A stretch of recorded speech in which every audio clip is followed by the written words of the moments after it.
If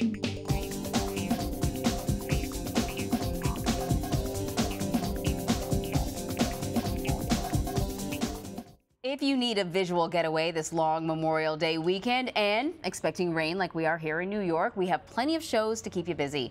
On the list, Showtime's documentary series, The Fourth Estate, about the New York Times in the era of Trump. A new Netflix show starring comedian Michelle Wolf, and you may remember her from those headlines, you know, this year's White House Correspondents' Dinner. She created quite a splash. And Amazon has released Picnic at Hanging Rock, which is a revamp of an iconic 1970s film. So here to break it all down for now is streaming guru and TV Guide features editor Krutika Mallikarjuna. How'd I do? Great. It's the first time I had to say your name out loud. Killed it. Although I've read it several times. All right, so let's get into this. Picnic at Hanging Rock. Now that sounds like something could be interested in. I'm not familiar with the this is a remake, so I'm not familiar with the 1970s version or the novel. So it was actually a novel in 1967 by Joan Lindsay, Okay. and then Peter Weir made the movie in 1975, and you may know him from like Truman Show and like, you know, Witness. He's a very huge, famous director now. All right. And the so original. let's play a little bit of it. Yeah, yeah. Okay. Some of your companions have managed to lose themselves. We've escaped. Something terrible has happened.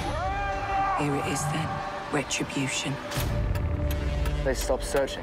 Shocking. It's been a week. Where are they? The girls are gone.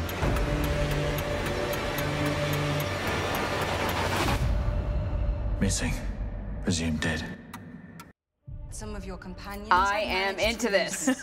I am. Is that bad of me? No, no, I no. love it. I mean, the whole point of the 1975 movie was it was this moody, atmospheric daydream, but is actually a nightmare kind of vibe. Right. And I think the 2018 version really just pumps that up to another level. It's very like, if you're a big Sofia Coppola fan, it feels Marie Antoinette-esque, where you're in a period piece, but it's very punk rock at the same time and feels modern. Yeah. So if you're looking for something with a bit of a creepy vibe and like an interesting modern day twist, this is definitely the watch this weekend. Okay, I love it.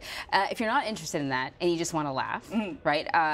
Comedian Michelle Wolf, she's got a weekly topical show that's starting up. Let's just play a little bit of this. This is going to be on Netflix. This show is called The Break with Michelle Wolf because it's literally a break. And also, my name is Michelle Wolf. There's a lot going on in the world right now. Look, a TV came from the ceiling. Congratulations! Sandra Flex.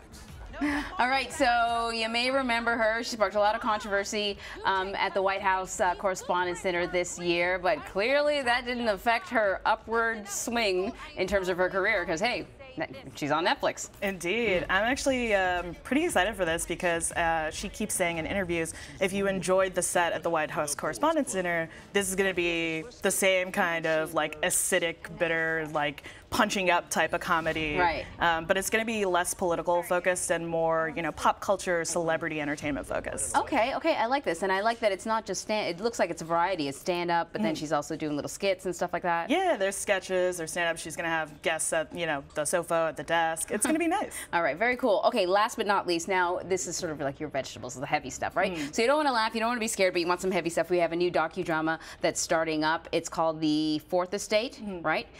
Let's take a look, and then we'll talk about it. We just got kicked out of the White House briefing. You really gotta want the story. I think you'd either have that or you don't. Would it be fair to characterize that story as wrong? Yes. We went back to our sources. We're confident in the story. Pick on one of us, it means you have to deal with all of us. Unique moment in the President of the United States who is under federal indictment. Right, I mean, I hate you. That is the story.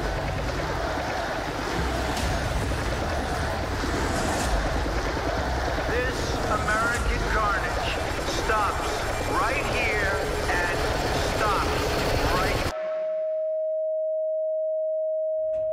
That's an intense tease. Indeed. So this is the New York Times in the era of Trump. Indeed. The behind the scenes, stuff that you don't see. The New York Times has broken a lot of stories in regards to this administration. How's this show? I mean, I will say for anyone who is struggling with the difference between real news and fake news, this is a great place to start to parse the difference between that, because this documentary series is really about the nuts and bolts of reporting. You're with the reporters day in and day out as they're breaking these stories and fact-checking and going through this long process. So I think it's a very necessary documentary in this day and age. How real do you think it is? Like, I'm wondering if they hype it up or not. Because I work in newsrooms, sometimes I hate seeing these sort of things because I feel like they sort of overhype the reality of what's actually happening, though this has been a pretty intense year when it comes to news. Indeed. I mean, I don't think it's overhyped that much. I mean, same deal, like I was watching from the perspective of someone who's sitting in a newsroom every day, and a lot of it is just like the slow sort of stuff that builds into what these great stories become.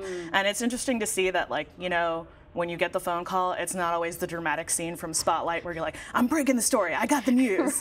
But this is like really a slow build. It's like about relationships and building sources and like trusting your editors. And I think it's a very valuable process to take a look at. All right, so a variety to watch. I know, like I said, it's going to rain up here in the Northeast. Maybe not where you are, lucky you, but if it is going to rain, you got all kinds of things to watch. Krutika, thank you very much. Thank you for having me.